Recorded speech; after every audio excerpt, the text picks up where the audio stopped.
నేడు నా జన్మదినం సందర్భంగా ఏర్పాటు చేసిన రక్తదాన శిబిరంలో పాల్గొన్న ప్రతి ఒక్కరికి నా హృదయపూర్వక ధన్యవాదాలు తెలుపుతాను.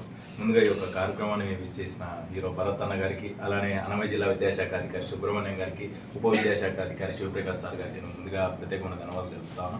ప్రతి ఏటా నా జన్మదినం సందర్భంగా మా డాక్టర్ అబ్దుల్ కలాం విగ్రహం ట్రస్ట్ ఆధ్వర్యంలో ప్రతి ఇయర్ కూడా ఈ రక్తదాన శిబిరం అనేది ఏర్పాటు చేయడం జరుగుతూ ఉంటుంది. ఈ రక్తదాన శిబిరం ఏర్పాటు చేయడానికి మొదటి కారణం వచ్చేసి మన దేశంలో ఎంతోమంది క్యాన్సర్, తలసేమియా బాధితులు ఎంతోమంది రక్త కొరతతో చనిపోతూ ఉన్నారు. అలాంటి వారిని సేవ్ చేయాలని ఒకే ఒక ఉద్దేశంతో ఈ యొక్క కార్యక్రమాన్ని దాదాపు ప్రతి 3 నెలలకు ఒకసారి మేము నిర్వహిస్తాం.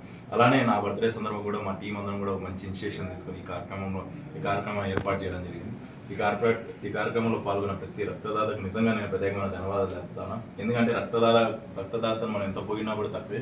ఎందుకంటే ఒక ప్రాణాన్ని కాపాడే ఒక ఏకైక వ్యక్తి ఎవరైనా ఉన్నారంటే ఆ రక్తదాత. సో ప్రతి ఒక్కరు కూడా రక్తదాతలను అభినందించాల్సిన అవసరం ఉంది. ప్రతి ఒక్క యువత ముందుకు వచ్చి రక్తదానం చేయాలి అని చెప్పేసి మనస్ఫూర్తి కోరుకుంటున్నాం.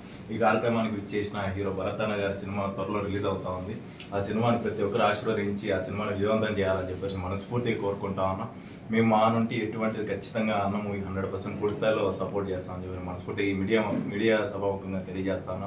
Really thank you so much అన్న. ఎన్ని పనులున్నా హైదరాబాద్ నుండి విచ్చేసి ఈ కార్యక్రమానికి అటెండ్ అయిందని నిజంగా ధన్యవాదాలు అన్న. మరోసారి ఈ కార్యక్రమానికి వచ్చేసిన నా బ్రదర్స్ గిరి గారికి, వరాల్ గారికి, అలానే షాహిద్ అన్న గారికి, అలానే రఫీ గారికి, ప్రతి ఒక్కరు కూడా హృదయపూర్వక ధన్యవాదాలు చెప్తూ ఈ అవకాశం చెందిన మీడియా వారికి ప్రత్యేకమైన ధన్యవాదాలు తెలుపుతాను. Thank you so much.